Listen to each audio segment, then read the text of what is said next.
Hi, I'm Dr. Carrie McNeil. This is Black Kitty, and I'm honored to be here today with Ian Bemis, Gill Bemis, who's from the University of Maryland.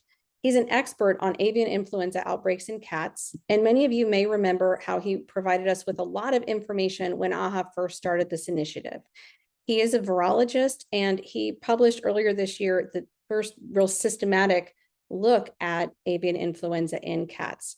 So as we start today, Ian, I just really appreciate you being here as a veterinarian and as a cat owner and a public health person. I just wanted to find out, you shared with us what's been going on, and I just want to see, is there any new knowledge that you can share today with us that we didn't know a few months ago when we spoke with you about avian influenza in cats in particular?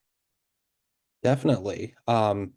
So we have a publication that is soon to come and currently in the works on antiviral research. While I can't comment on specifics at the moment, the findings might be very helpful for veterinary practice and the current outbreaks. Okay, excellent. So something to look forward to. Certainly let us know so that AAHA can share that with the vet community. I know everyone's really eager to know if there are ways we can help treat the patients in the population.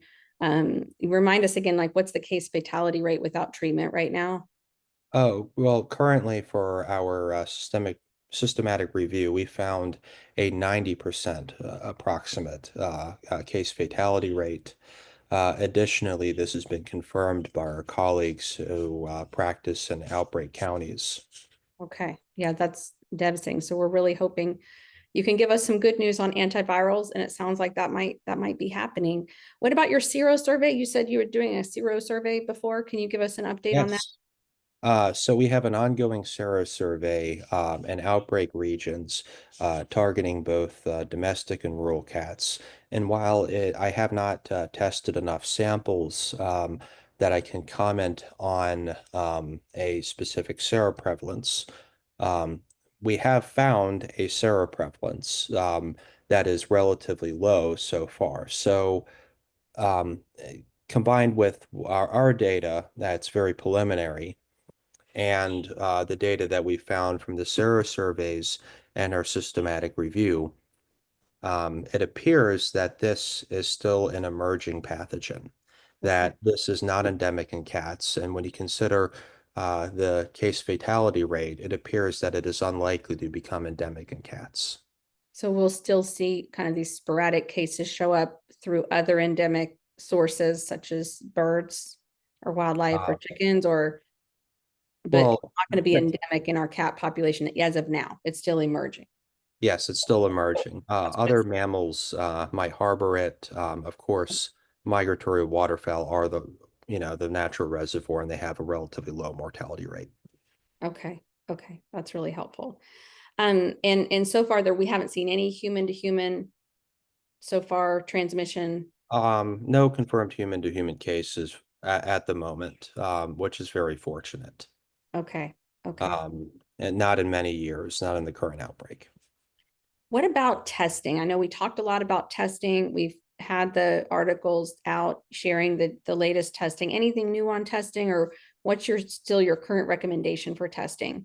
So symptomatic testing for cats with rapidly progressing respiratory or neurological symptoms should be tested by an RT-PCR. That allows for both isolation to protect veterinary workers, um, the community and other patients, and from this occupational pathogen. Right. It additionally may allow for better treatment options should antiviral drugs prove to be more effective. In addition, it might change considerations regarding potential quality of life associated euthanasia or decisions to continue supportive care.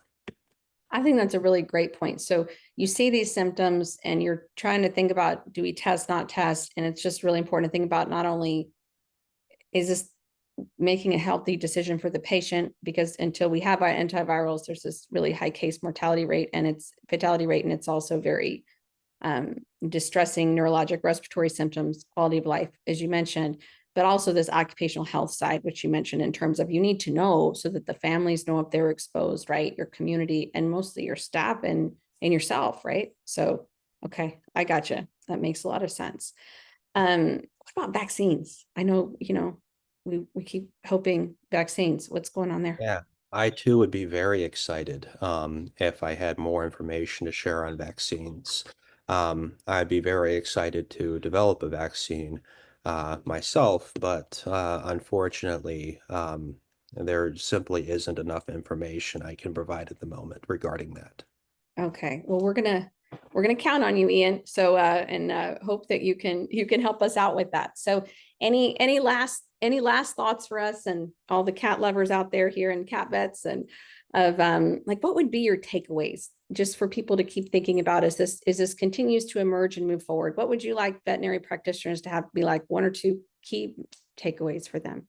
I would keep a good pair of open eyes for this pathogen. It's appears unlikely to go away. It appears recalcitrant to all of our public health efforts so far. In Okay. addition, um, the cats seem to become infected usually due to their eating habits, particularly with the trend of feeding cats raw diets, which can be and has led to outbreaks. So maybe better education of um, pet parents and pet owners if they can not feed their cats raw diets, especially at this time, um, or maybe supervise what their cat might eat. In the case of an outdoor cat, just perhaps a Right. little bit better. Put a bell on that collar. So I like that. Like know the symptoms, which we've got lots of handouts on that now.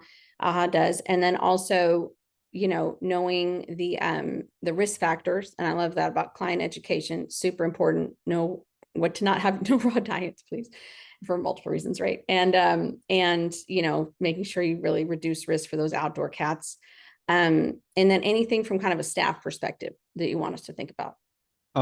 If you do encounter a case of this, it might be worthwhile to in advance use respiratory protection or be fit tested with respirators. And then don gloves, don gowns if you're dealing with a cat that is infected, because cats assuredly may serve and have served in the past as a host that introduces avian influenza into the human population. Yeah, I remember your paper and sharing that 2016 outbreak, right, with the H7N2 in New York City, where the vet and the tech did become ill. We're thankful that hasn't happened so far. We're going to continue to hope that's the situation. Thanks a lot to the work you've done. I mean, you've really helped out the whole veterinary community with this. We're excited to see what you're going to do moving forward with antivirals, with vaccines, and just want to thank every practitioner out there for the work they've done and to remind them that we do have links for resources regarding like the PPE he mentioned, how to stay safe, how to decontaminate, even ways, scenarios that you can work through with your practice to get everybody kind of ready so you know what to do when they come in the door. And again, we just appreciate your time. So thank you so much. Thank you too.